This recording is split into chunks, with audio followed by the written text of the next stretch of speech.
Godzilla 2000 can and will be remembered as one of the most calculated corporate course corrections in modern cinematic history, for better or for worse, depending on how you look at it. After closing the Heisei era with the critically and commercially successful Godzilla vs. Destoroyah in 1995, Toho had deliberately put their flagship monster on a decade-long hiatus to clear the global marketplace for a Sony TriStar trilogy of films that would have introduced the King of the Monsters to a whole new generation of kids across the pond in America. But Roland Emmerich's Godzilla dropped in May 1998 and immediately complicated that plan. The backlash from fans and Toho executives were severe enough for a multitude of reasons. And within 2 months of the American film's release, Toho mobilized under producer Shogo Tomiyama and fast-tracked a Japanese-produced reboot. The goal was very simple: take the character back and save Godzilla.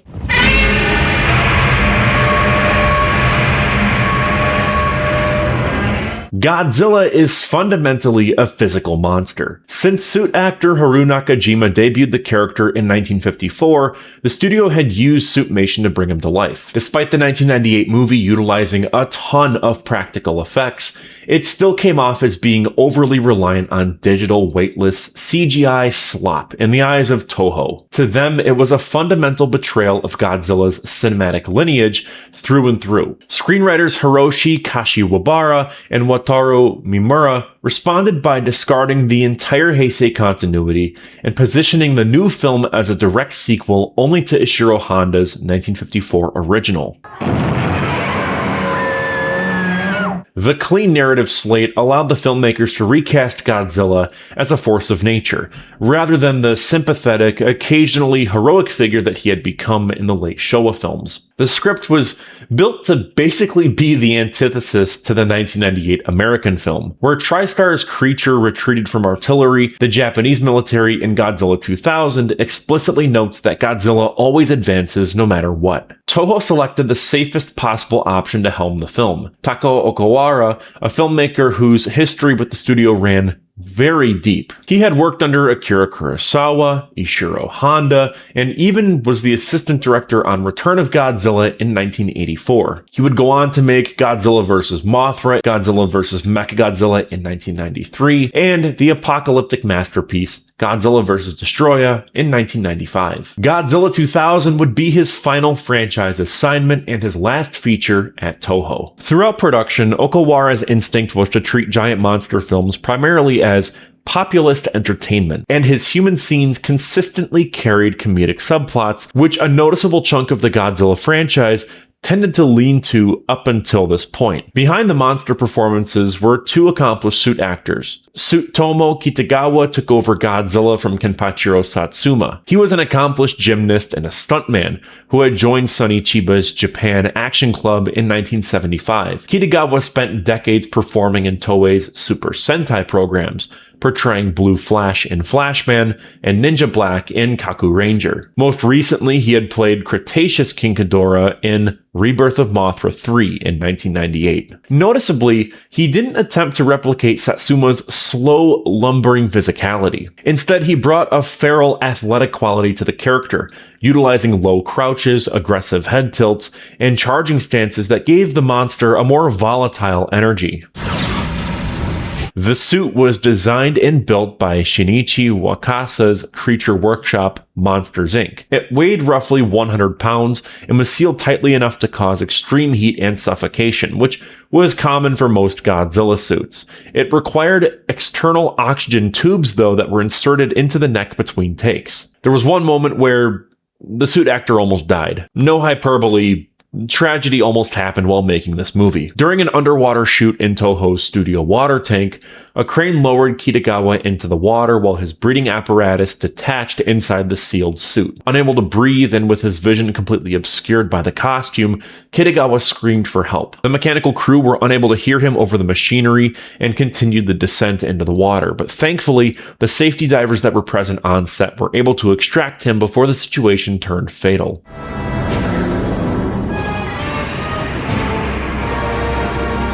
Makoto Ito portrayed Orga, the film's alien antagonist. A veteran of Toei's Metal Heroes series and later the Kamen Rider franchise, Ito had to convey the creature's volatile, ongoing physical mutation through movement alone. And it's very impressive work.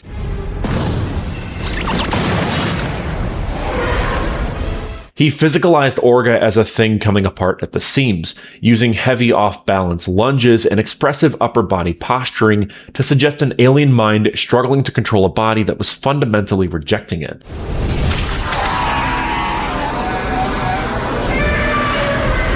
Special effects director Kenji Suzuki replaced Heisei-era veteran Koichi Kawakita and immediately pushed for dynamic close-quarters combat, complex camera angles, and a more realistic sense of physical scale, rather than the much-maligned beam battles of the 1990s. His first major decision, coordinated with Okawara, was scaling Godzilla down from his Heisei height of 100 meters to 55 meters. At 100 meters, human structures read as irrelevant, but at 55 meters, Godzilla enters the direct sightlines of the people around him. Suzuki's effects strategy relied on a hybrid of suitmation and emerging digital tools. The film used approximately 400 to 500 visual effects shots and leaned heavily on chroma key compositing to place the physical suit performer directly into footage of real Japanese coastal towns and city streets, as opposed to relying solely on miniature environments. Godzilla 2000 also featured the first fully computer-generated shot of Godzilla in a domestic Japanese production.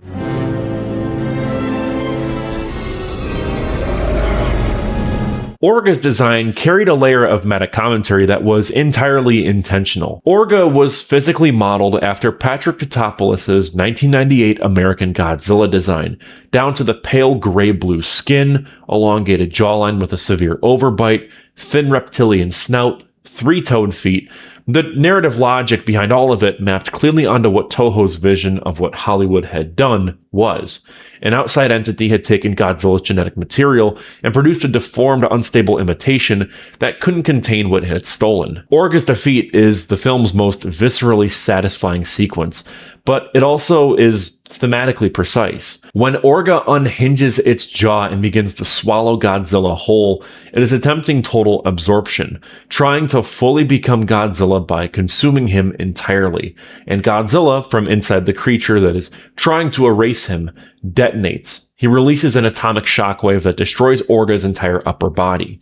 You cannot swallow Godzilla, you cannot contain him, appropriate him, or metabolitize him. And this is what the 1998 American film found out commercially and critically. And it's what the film is saying allegorically about anyone who imagines they can reduce Godzilla or what Godzilla represents to something manageable and controllable and convenient. It was one of many slights towards the 1998 film, a common running gag where Toho poked fun at the redheaded stepchild that they eventually renamed as Zilla in 2004's Godzilla Final Wars. The New York attack was Godzilla, right? That's what all the American experts claim, but our guys here have doubts. The Orga suit was built in 2 stages to depict ongoing transformation. His disproportionately massive arms dragged a top-heavy frame across the terrain, contrasting with the creature's underdeveloped lower body. For the film's climactic sequence in which Orga attempts to stabilize his mutation by unhinging his jaw and swallowing Godzilla whole, the team built a specialized puppet, a neck, head, and upper torso, controlled manually by 3 to 4 operators, with direct physical force applied to the jaw, throat, and head mechanisms. TriStar acquired North American distribution rights and placed the localization under film historian and writer-producer Michael Schlesinger. Working with editor Mike Mahoney and supervising sound director Darren Pascal, Schlesinger trimmed approximately 8 minutes from the original 107-minute Japanese print, bringing the runtime to 99 minutes. He cut the Millennium Kingdom subplot entirely on the grounds that by August 2000, the cultural anxiety around Y2K had passed, and the heavy emphasis on the term millennium would date the film before it even entered theaters. Rather than using standard non-union voice talent, Schlesinger hired professional Asian American actors and had the English dialogue rewritten in a self-aware register that paid deliberate homage to the Godzilla dubs of the 60s and 70s. The sound design was completely rebuilt in 5.1 surround, with original roars replacing Orga's vocalizations and Godzilla's voice supplemented with various elements from the 1998 digital sound design.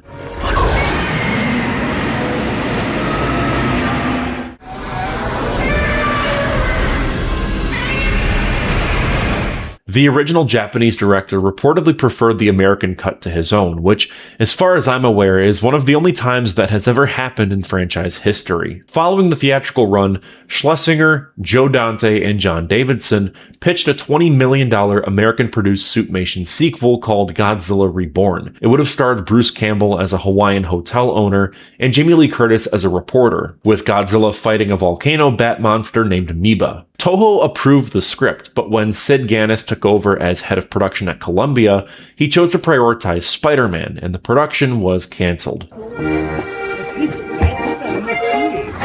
As a result, Godzilla 2000 would serve as a standalone movie outside of its ties to the original 1954 film. In fact, this new era of Godzilla, dubbed by fans as the Millennium Era, would predominantly be made up of standalone entries that exclusively serve as reboots and pseudo-sequels to the 54 film. There are some exceptions in there, like the Kiryu duology, which has a lot of ties to various Showa-era movies, and Final Wars being a complete shit show when looking at canon and continuity, but I'm getting way too ahead of myself. So without wasting any more time, this is Godzilla 2000. Godzilla! Yuji Shinoda runs the Godzilla Prediction Network, tracking the monster's movements alongside both his daughter and the reporter. When Godzilla attacks Hokkaido, government official Mitsuo Katagiri deploys the military against him, clashing repeatedly with Shinoda, who wants Godzilla studied, not killed. A mysterious rock pulled from the ocean floor turns out to be an ancient alien spacecraft. After awakening, it battles Godzilla before landing near Tokyo, where it hacks into city computers and begins altering the atmosphere. The aliens broadcast their intent to conquer Earth and establish a 1,000-year kingdom. Godzilla rises from Tokyo Bay to fight back. The aliens absorb his DNA, hoping to restore their physical forms, but Godzilla's regenerative cells prove impossible to control. The aliens mutate into a massive creature called Orga. After a brutal fight, Godzilla allows Orga to swallow him whole, then destroys the creature from the inside with an atomic shockwave. Katagiri, who spent the entire film hunting Godzilla, lingers on a rooftop and meets his end when Godzilla destroys it. Shinoda watches the destruction and concludes that Godzilla is a reflection of humanity itself. Godzilla 2000 is remembered fondly by fans for the suit design, Orga, and generally bringing the franchise back to its roots. Don't worry, I will be gushing about all of those elements shortly, but its political leanings are often overlooked. By 1999, Japan was 10 years into its lost decade. The economic stagnation following the collapse of its asset price bubble and national confidence built through its post-war economic miracle had been genuinely shaken. 10 weeks before the film opened, Japan experienced the Tokaimura criticality incident, improper handling of nuclear fuel in the very town that figures into the film's plot, killing 2 workers and shattering public trust in the nuclear industry. Then there was Y2K, the fear that the systems sustaining modern civilization would simply stop working the moment time ticked forward. Both anxieties, nuclear and technological, hang over everything the film does. And this is the soil that Godzilla 2000 grows from. Godzilla here is not a villain. He's not even an antagonist in any conventional sense. He's a fact of Japanese life, as reliable as typhoon season or tornado season. Shinoda's Godzilla Production Network treats him the way that meteorologists treat a storm system, which sets up the film's real conflict. It's 2 philosophies about how to relate to something far more powerful than you. Shinoda wants to understand and preserve Godzilla, Katagiri wants to kill Godzilla. Godzilla needs to be studied. He's a gold mine of knowledge. But you couldn't care less. You just want to kill him before we fully analyzed him. Something I do love about this movie is that Katagiri is not a villain by any means. His argument is very coherent, and it's one that I think most people would agree with. Whatever scientific value Godzilla brings to the table, it just can't justify the destruction that he causes. But the film also shows his obsession is rooted in something less rational than policy. It's personal, almost spiritual. And in the meantime, he just levels Tokyo. In his final moments when Godzilla finally comes for him, Katagiri doesn't run. He just lights a cigarette, shoves Shinoda away, and when Shinoda tries to save him, there's something in that final moment that looks like satisfaction. A man meeting the thing he spent his entire life trying to destroy. Because, let's be real, Deep down inside, his posture toward Godzilla was never really about public safety. It was ego. He needed to dominate what refuses to be dominated, and he pays the price. The original 1954 Godzilla film was unmistakably about Hiroshima and Nagasaki, and especially the Lucky Dragon incident. It was Japan's way to process a trauma that was too enormous for direct treatment. Godzilla 2000 reaches back to that function. He feeds on nuclear reactors, and yet his cells hold something that can defeat death. He is simultaneously the most destructive thing in the world and the most regenerative. He contains the catastrophe and the cure all at the same time. These photos are of the Godzilla skin sample I found in Tokai. The first one shows clear signs of scar damage, but the second one is completely clear. Same piece of skin? Yeah, the photos were taken only 5 hours apart. That's a remarkable healing speed. This film carries the legacy of the 54 film in a really beautiful way, and it's one of the best aspects of the film, hands down. Fire!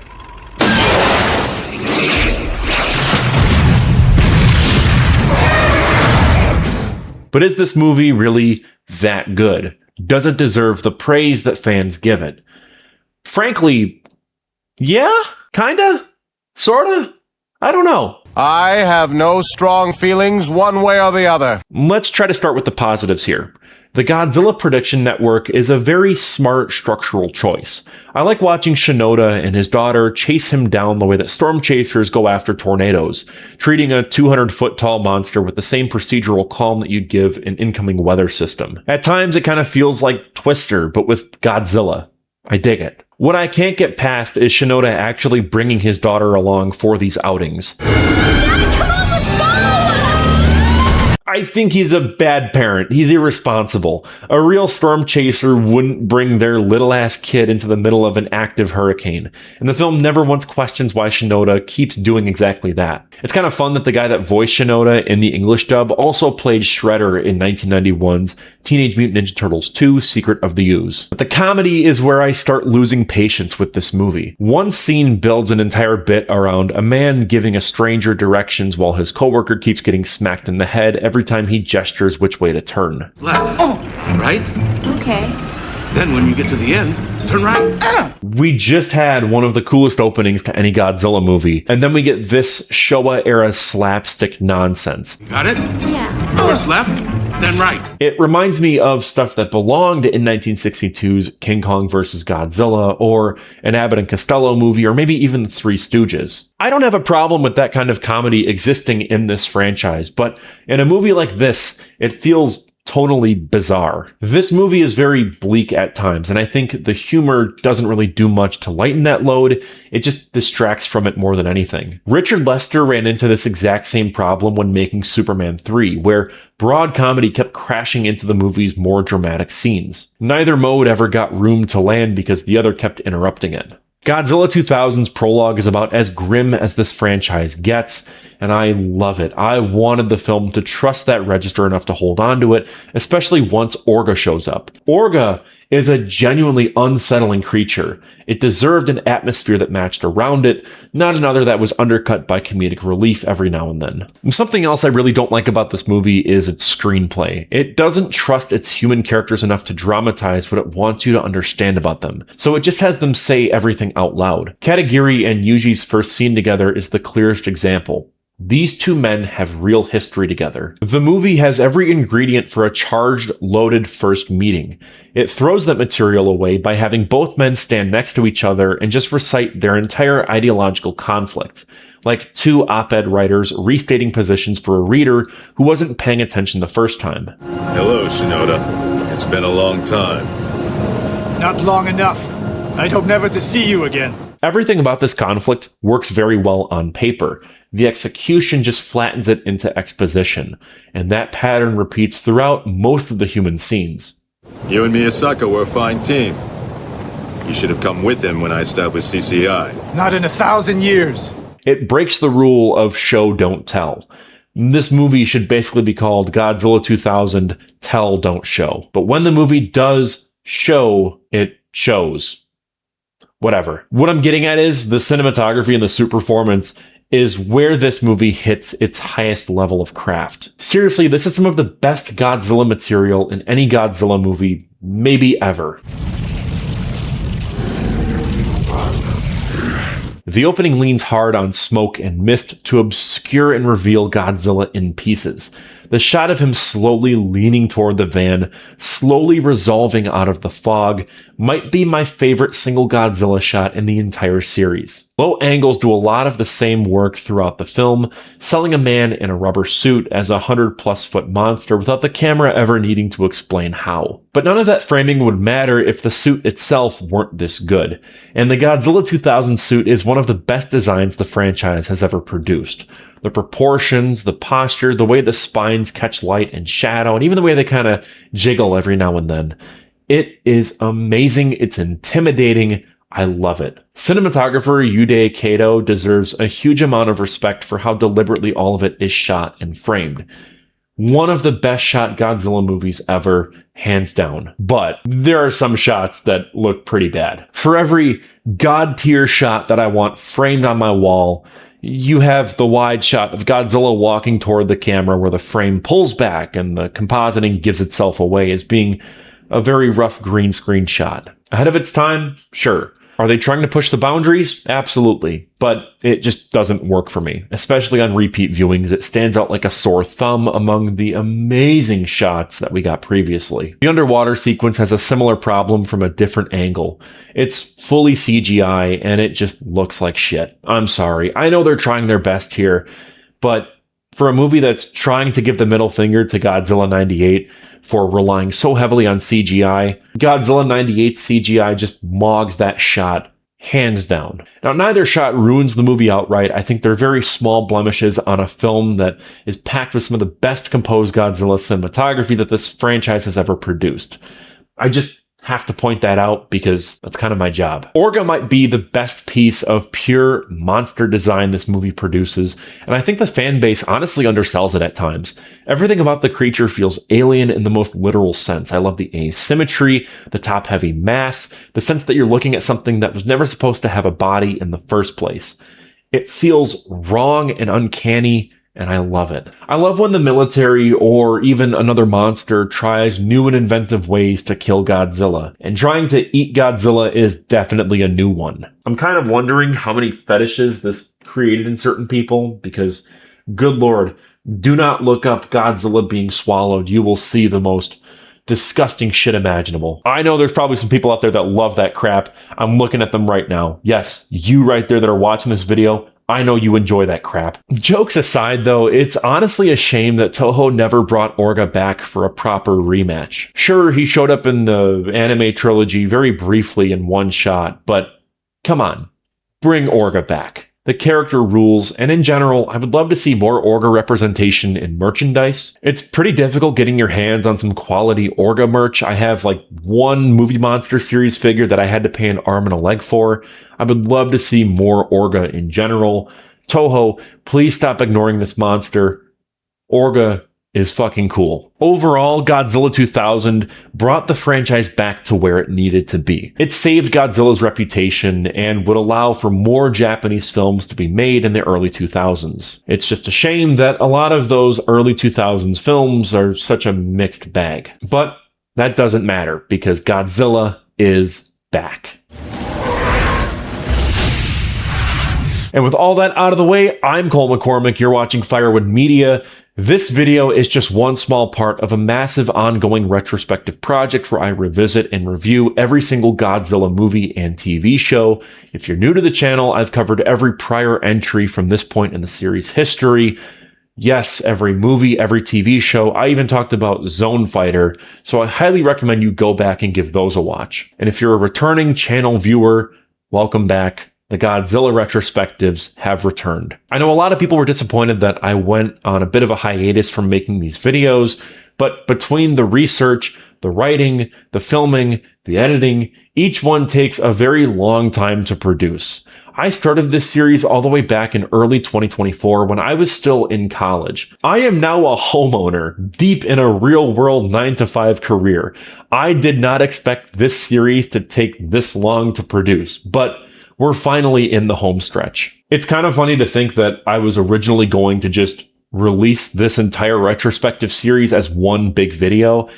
I'm so glad I didn't, because it would mean that I would still be working on it 3 years later. I started writing this series all the way back in 2019, so most of this is just notes that I've written all the way back then, being reworked, rewritten, reviewed, the whole 9 yards. I can't fathom the fact that I've spent 5+ years technically on this series. Regardless, my retrospectives on Godzilla vs. Megaguirus and GMK will be out next month in September, so stay tuned for that.